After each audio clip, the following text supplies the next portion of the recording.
what he can do. To Salvador, this was the first capital city in Brazil's history, and as well as the old stuff, they also have a brand new stadium for this tournament, built on the site of the original. It's a 55,000 seat. It will host 6 games at the World Cup next summer. 2 men inside tonight are our commentary team, Mark Lawrenson, and first of all, the voice of Jonathan Pearce. Thanks, Dan. Good evening, everybody, and welcome to this new £200 million Arena Fontenova. It is staging its first match of this competition. It'll host 6 at next summer's World Cup, including a quarter-final. Tonight's game, in temperatures in the mid-70s, is a fascinating clash between Nigeria, a young emerging side with few well-known names, and Uruguay, a veteran team perhaps on the decline, but studded with famous stars. And it has an historic twist too. Salvador was a major port of the slave trade between South America and Nigeria. To this day, the city has a vibrant Afro-Brazilian culture. Nearly half the population is of black African descent. And Uruguay was the first country to introduce black players into an international football competition. Isabelino Gredin and Juan Delgado, descendants of slaves, playing against Chile in the South American Championship of 1916. But it's the first ever meeting on the pitch between these two countries. Nigeria 6-1 winners against Tahiti, but still wasteful in front of goal. Also look vulnerable at the back against the Polynesian Islanders. And Uruguay, who fought back decently against Spain, are far more dangerous, of course. This really a game they must win, or qualification for the semi-finals will be out of their hands. It's a milestone day for Diego Forlan. He becomes the first Uruguayan to reach 100 caps. I have to say, though, there he is, Forlan, look in the tunnel. Grandad played, his dad played here in Brazil. 3 generations of Copa America winners. That's some record.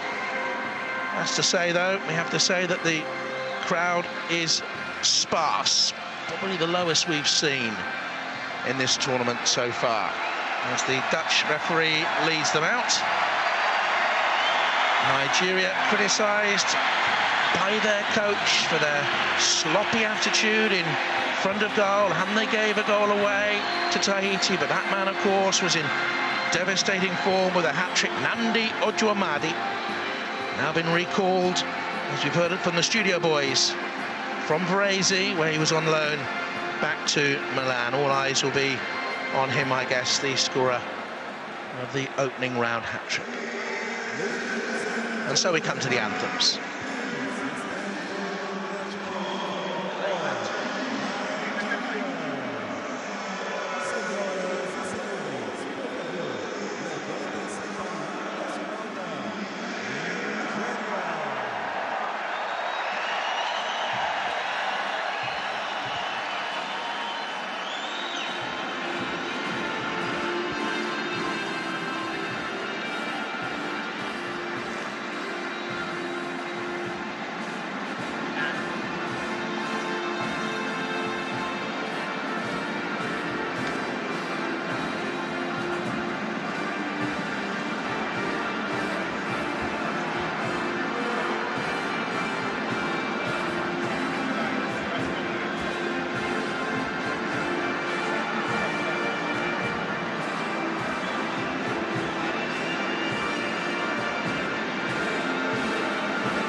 The battle for second place in the group, it's been built. Nigeria's manager, Stephen Keshi, that charismatic man, wasn't happy with the opening win. He promised changes, and he's made a couple. He said he was going to strengthen the defence because of the threat little Tahiti posed to them in the opening game. So what he's done is he's brought defensive midfielder John Ogu in. He plays in Portugal. He's preferred to the more attacking Sunday Mba. And Ide Brown, 21 goals for Dynamo Kiev this season, replaces the less experienced Anthony Uja. They're unbeaten in 18 games. That's a national record. And that team is drawn from 10 different leagues around the globe. You may recognise today's match officials, led by referee Bjorn Kuipers. He took charge of Chelsea's Europa League win over Benfica at the end of the season. Diego Lugano, the Uruguay captain, had 4 trophy-winning years in Brazilian football at Sao Paulo. Nigerian keeper Enyama had a terrific African Cup of Nations. Really excelled, and at the World Cup as well in South Africa. Now Uruguay, they make 3 changes. The ponderous midfield trio, Gargano, Perez and Southampton's Ramirez dropped. In come Forlan, as we've mentioned. He hasn't scored for 12 games, by the way. Aravalo will anchor the midfield, and Gonzalez, he starts, he was lively as a sub against Spain, and they revert to the back 3 and the wing-back formation that served them well in South Africa, where they finished 4th, of course.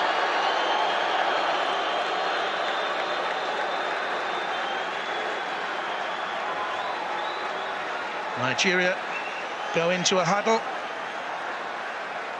They won convincingly, Mark, and yet still heavily criticised. Well, it's very difficult, especially after seeing Tahiti as well today, Jonathan. I think when you play against a really inferior side as well, you only have 1 or 2 of the players switch off a little bit and it becomes more difficult. I think certainly